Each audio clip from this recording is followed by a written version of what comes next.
Hey guys, and welcome back to the last recap of today, going through the Western Bulldogs versus Geelong game in what was an absolute thriller. I think this is now, what is this now?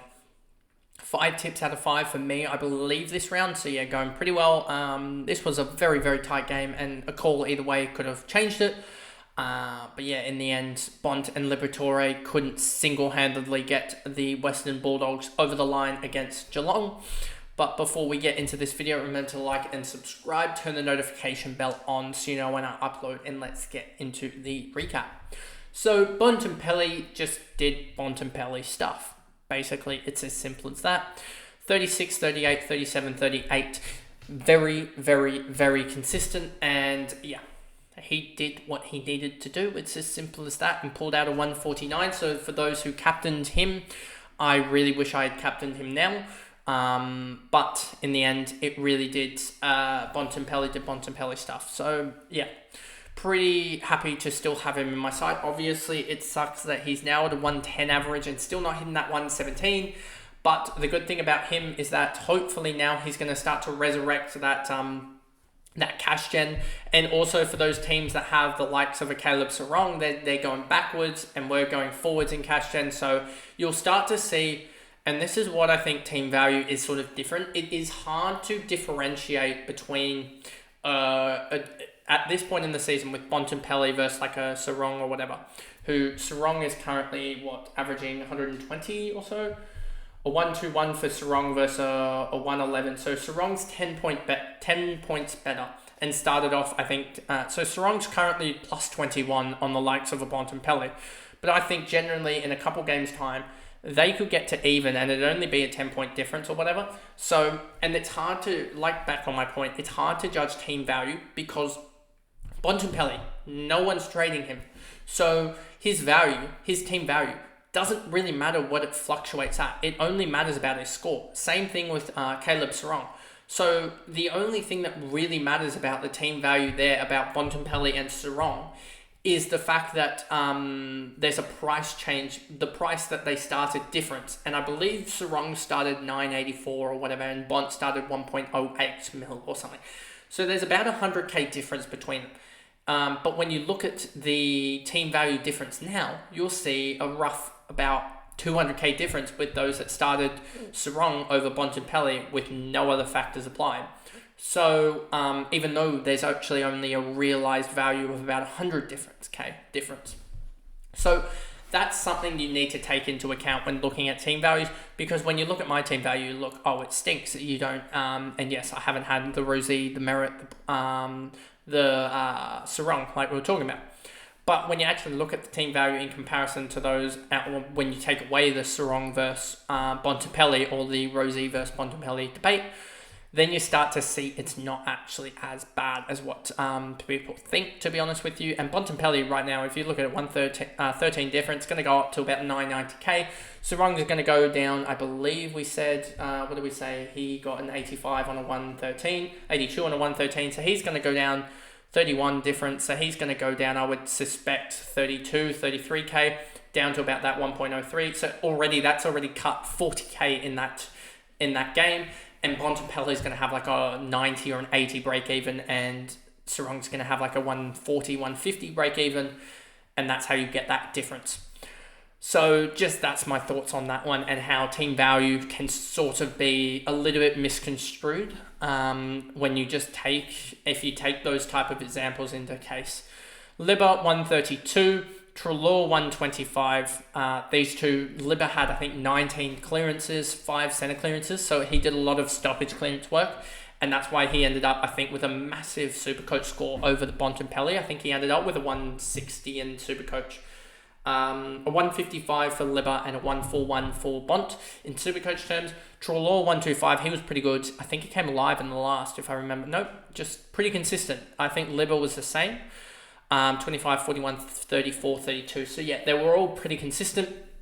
Thankful that Sanders didn't pass the likes of a Sharp, but he did score really well, which sucks for me as I had to have him on the bench to loop in that Sharp score.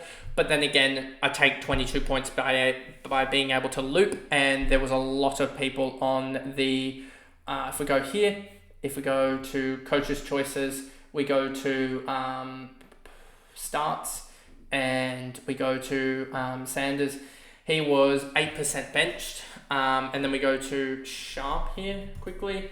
Sharp was 15% bench, so there was a lot of people that didn't get access to his score. So I think in the end, I got lucky that I was able to access his score, and I take it every day of the week. Sam Darcy, pretty good. Key forward, so I'm not going to look at him for AFL Fantasy, but yeah, just happy about him Supercoach wise. I don't think you can really jump on him just because he's not really getting those 100 scores, and he doesn't really have that break even down enough anyway. He's got a 39 break even. It's probably going to go down to like 25 or so, and he's already 500 and something K, so I don't think you can go there. Norton, West, Richards, Vandermeer, Eagle, Hagen, Baker, there's no Gallagher, 51, apparently missed a couple of tackles, but that's a 70 difference in his break even.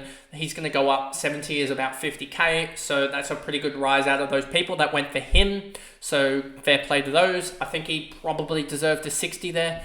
But anyway, I'm glad that they didn't go for him and went for Dempsey, as Dempsey got more points overall, which is something that you take, given that their cash gen's probably going to be around the same. Jones, Dale, Daniel, Johannesson, Bramble, Karmas, he got absolutely shredded from Supercoach point. He only had, I think, 55 Supercoach or something. And he took about 5 intercept marks or 4 intercept marks, but they're all uncontested. And I don't really understand how Buku got only a 55. It looked more like a 70, 75 type score. But anyway, Cameron 116, he looked pretty good, and yeah, 2 goals 4 or something like that. He just had a lot of shots, and yeah, looked pretty good.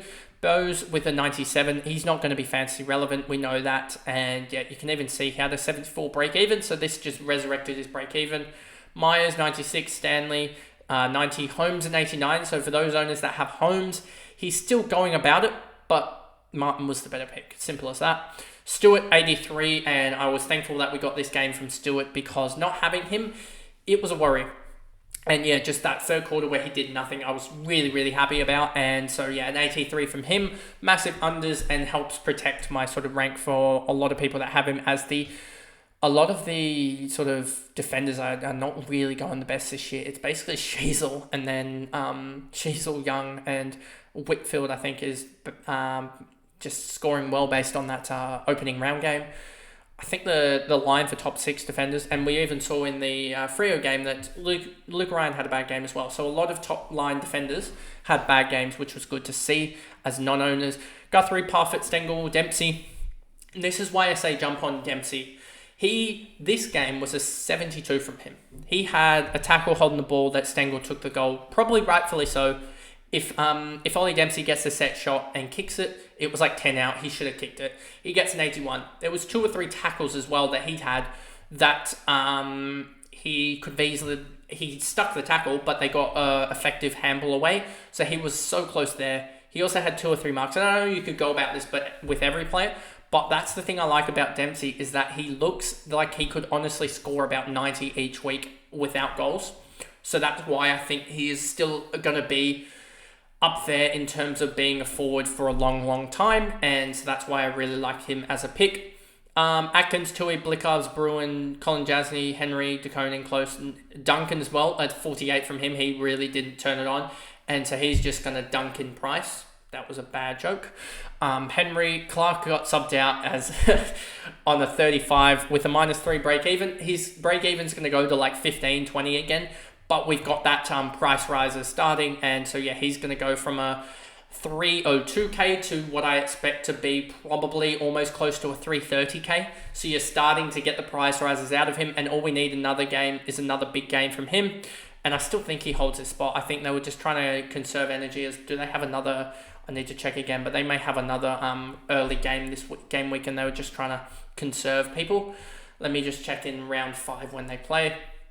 No, they play in 7 days time, so they have a 7-day break. So maybe that was just Clark not turning up, and they wanted O'Connor. Yeah, they probably wanted someone to mark to go on to Bontempelli or Libba or something. So they brought O'Connor on, and I don't think it worked because Bont is just Bont. So that is the video there, and I guess I will see you guys in another video. going through the last 3 games, or is it 2 games today? 3 games today, going through them, and then you will have, so I'm actually 6 for 6 with my tips. So you'll have those 3 games tomorrow, and then Tuesday you'll have the round, team round review, etc., and all those videos lined up for the rest of the week. But I guess I'll see you guys in those videos. Bye, guys.